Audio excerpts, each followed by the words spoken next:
اور جب ایک مرتبہ فرض ہو جائے تو فرض ہونے کے بعد حکم یہ ہے کہ جلد از جلد اس فریضے کو ادا کیا جائے، جتنا جلدی ممکن ہو، بلا وجہ اس کو مؤخر کرنا، بلا وجہ اس کو ٹلانا کسی عذر کے بغیر یہ درست نہیں، کیونکہ انسان کی موت اور زندگی کا کچھ بھروسہ نہیں۔ اگر حج کا موقع آنے سے پہلے انسان دنیا سے چلا جائے تو یہ بہت بڑا فریضہ اس کی گردن پر باقی رہے گا، اس لیے حج کے فرض ہونے کے بعد جلد از جلد اس کی ادائیگی کرنے کی فکر کرنی چاہیے۔ جیسا میں نے پچھلی مرتبہ عرض کیا تھا کہ ہمارے معاشرے میں اس بارے میں طرح طرح کی غلط فہمیاں پھیلی ہوئی ہیں۔ بعض لوگ یہ سمجھتے ہیں کہ جب تک ان کے دنیاوی مقاصد پورے نہ ہو جائیں، مکان نہ بن جائے، بیٹیوں کی شادیاں نہ ہو جائیں، اس وقت تک حج نہیں کرنا چاہیے۔ یہ خیال بالکل غلط ہے، ایسا کبھی بھی کوئی شریعت کا تقاضا نہیں ہے۔ جب انسان کے پاس اتنا مال ہو جائے کہ وہ حج ادا کر سکے، بلکہ اگر سونا یا زیور بھی اپنے ملکیت میں ہے اور وہ اتنا ہے کہ اس کو اگر بیچ کر آدمی حج کر سکے تو بھی حج فرض ہو جاتا ہے۔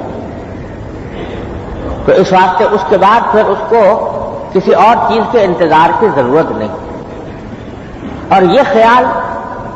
کہ بھئی ہمارے ذمے بہت سارے کام ہیں، ہمیں مکان بنانا ہے، ہمیں اپنی بیٹیوں کی شادی کرنی ہے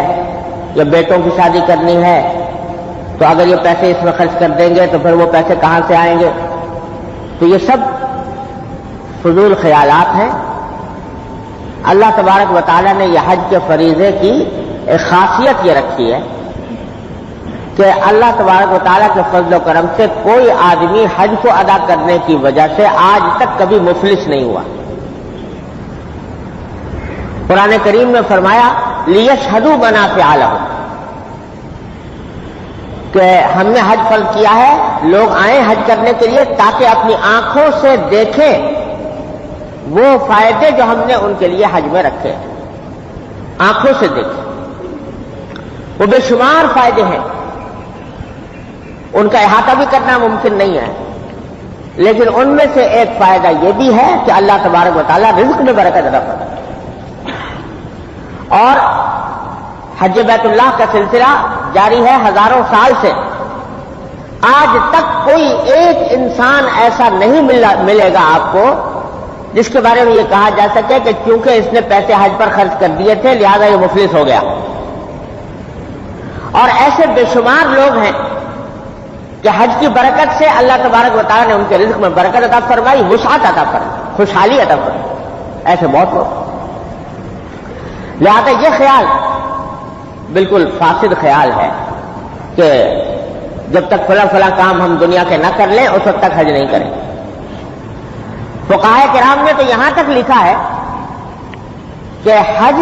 جو فرض ہوتا ہے اس میں مدینہ منورہ جانا حج کے ارکان میں سے نہیں ہے، کوئی فرض واجب نہیں ہے۔ اگر کوئی شخص مکہ مکرمہ جا کر حج کر لے اور مدینہ منورہ نہ جائے تو حج میں کوئی کمی نہیں آتی، حج اپنی جگہ ادا ہو جاتا ہے۔ ہاں بے شک مدینہ منورہ کی حاضری عظیم سعادت ہے، عظیم سعادت ہے، عظیم سعادت ہے، اللہ تبارک و تعالیٰ ہر مومن کو عطا فرمائے، اور سرکار دو عالم صلی اللہ علیہ وسلم کی روضہ اقدس پر حاضر ہو کر سلام عرض کرنے کی توفیق عطا فرمائے، بڑی نعمت، بڑی عظیم سعادت ہے۔ لیکن فقہائے کرام نے لکھا ہے کہ اگر کسی شخص کے پاس اتنے پیسے ہیں کہ وہ مکہ مکرمہ جا کر حج تو کر سکتا ہے لیکن مدینہ منورہ جانے کے پیسے نہیں ہیں، تب بھی حج فرض ہے اس کے لیے، وہ حج کرے اور واپس آ جائے، یہاں تک فرمایا۔ حالانکہ نبی کریم صلی اللہ علیہ وسلم کی روضہ اقدس کی حاضری ایسی چیز ہے کہ ہر مسلمان ساری عمر اس کی تمنائیں کرتا ہے، اللہ تعالیٰ ہر مومن کو عطا فرمائے۔ لیکن فقہائے کرام نے یہاں تک کہہ دیا کہ اگر کسی شخص کے پاس اتنے پیسے نہیں ہیں کہ مدینہ منورہ جا سکے تو تب بھی اس کے ذمہ حج فرض ہے، جا کر حج ادا کر کے واپس آئے۔ لہذا یہ خیال کہ اس کو ٹلایا جائے، فلاں کام کے اوپر موقوف رکھا جائے، یہ درست نہیں۔ بعض لوگ یہ کہتے ہیں، سمجھتے ہیں کہ جب تک ہمارے والدین حج نہیں کر لیں گے تو ہمارا حج کرنا جو ہے وہ درست نہیں ہوگا۔ کئی اسلامی احکام سے ناواقفیت اس درجہ عام ہو گئی ہے کہ کئی لوگوں نے مجھ سے پوچھا کہ جب میں حج کو جانا چاہتا ہوں میرے والدین نے حج نہیں کیا،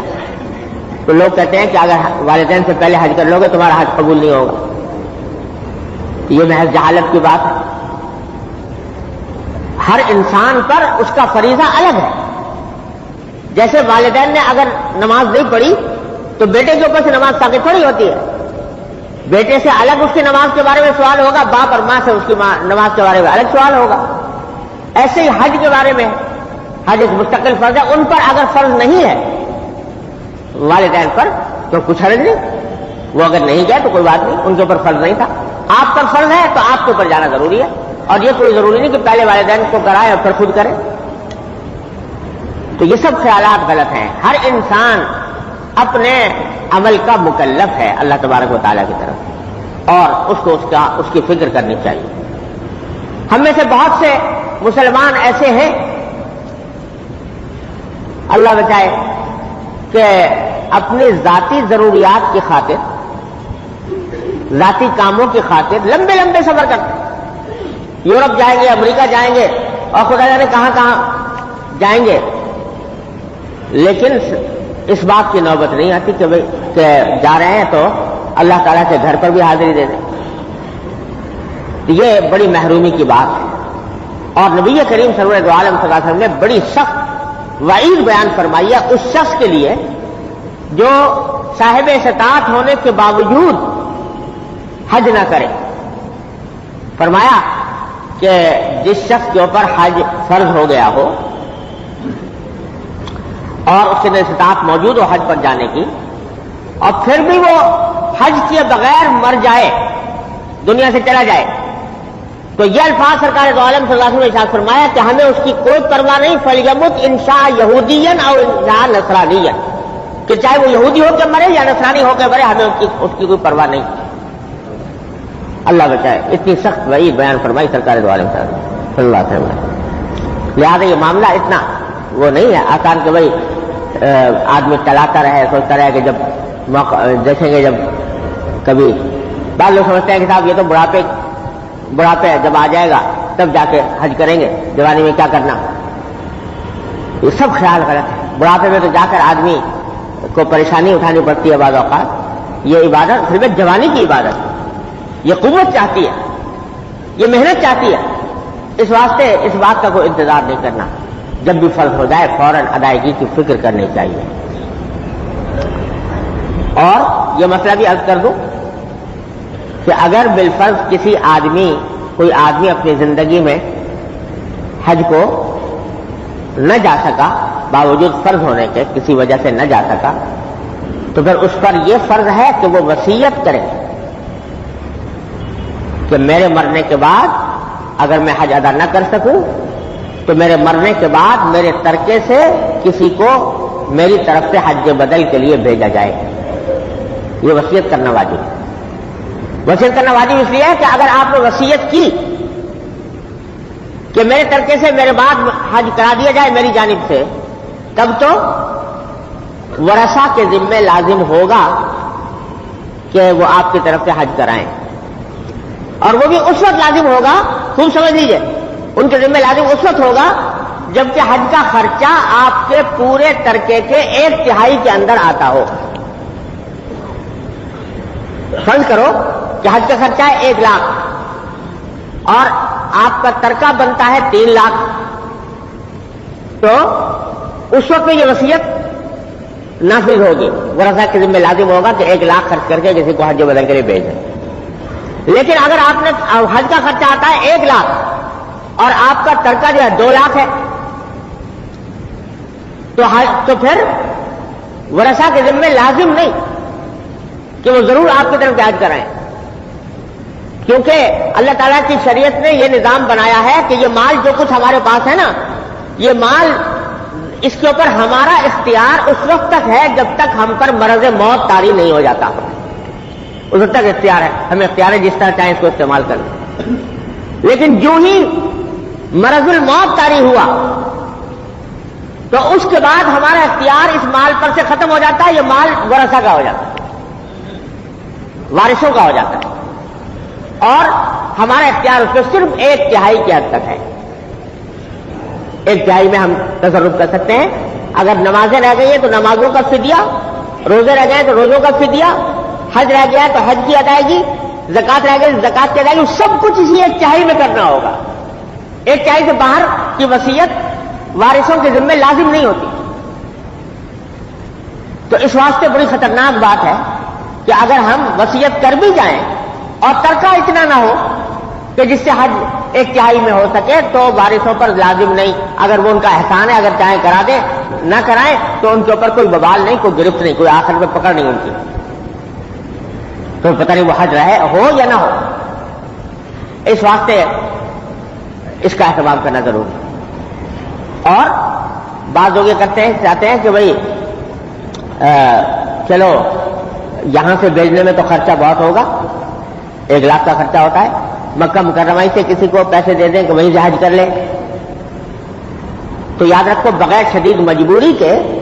اس طرح حج ادا نہیں ہوتا۔ میرے ذمہ اگر حج فرض ہے، کراچی میں رہتا ہوں، میرے ذمہ حج فرض ہے، تو پھر جس شخص کو میں حج بدل کے لیے بھیجوں وہ بھی کراچی سے جانا چاہیے۔ یہ نہیں کہ میں نے کہیں مکہ مکرمہ سے پکڑ لیا اور 200 روپے دے کے اسے حج کرا لیا، کیونکہ میں کراچی میں رہتا ہوں، لہذا میرے وطن سے حج کا حج بدل ہوگا، وہاں سے نہیں ہوگا۔ یہ اور بات ہے کہ اگر کوئی اور چارہ کار نہ ہو، آدمی بیچارہ دنیا سے چلا گیا، ترکہ چھوڑا نہیں بالکل، اور اس وقت میں اس کے ورثہ نے سوچا کہ بھئی اور کچھ نہیں ہو سکتا تو کم از کم کسی کو مکہ مکرمہ سے بھیج کے حج کرا دیں، تو قانون کے اعتبار سے تو وہ حج نہیں ہوگا، لیکن اللہ تعالیٰ اپنی رحمت سے قبول کر لے، یہ اس کا کرم ہے، یہ اس کا کرم ہے، نہ ہونے سے بہرحال بہتر ہے۔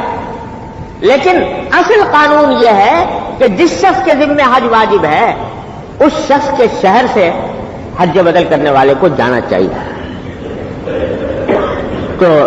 یہ بھی بات ذہن میں رکھنی چاہیے اچھی طرح۔ تو ایک بات تو یہ عرض کرنی تھی کہ اس معاملے میں ہمارے ہاں ہمارے معاشرے میں بڑی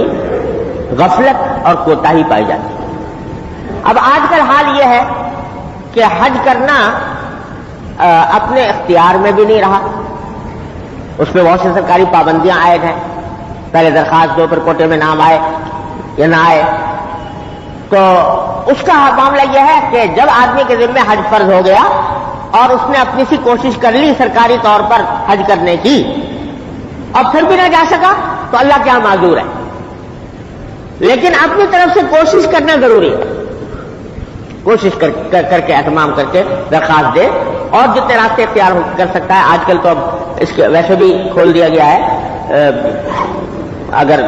کوٹے میں نام نہ آیا ہو تب بھی اس کے راستے کچھ کھل گئے ہیں،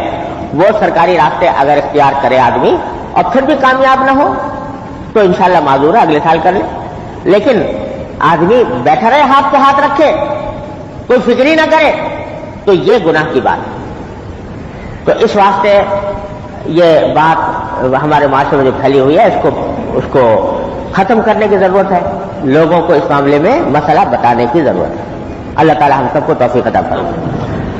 اور ایک مرتبہ کر آؤ، وہاں پر حاضری لگا کے آؤ تو پتہ لگے کہ اس عبادت کی کیا چاشنی ہے، اس عبادت کی کیا لذت ہے۔ اللہ تبارک و تعالی نے اس میں کچھ عجیب ہی کیف رکھا ہے۔ جیسے میں نے پچھلی مرتبہ بتایا تھا کہ باتیں ساری عقل کے خلاف ہیں، چکر لگا رہا ہے آدمی، پہاڑوں کے درمیان دوڑ رہا ہے، پتھروں کو کنکریاں مار رہا ہے، صحرا میں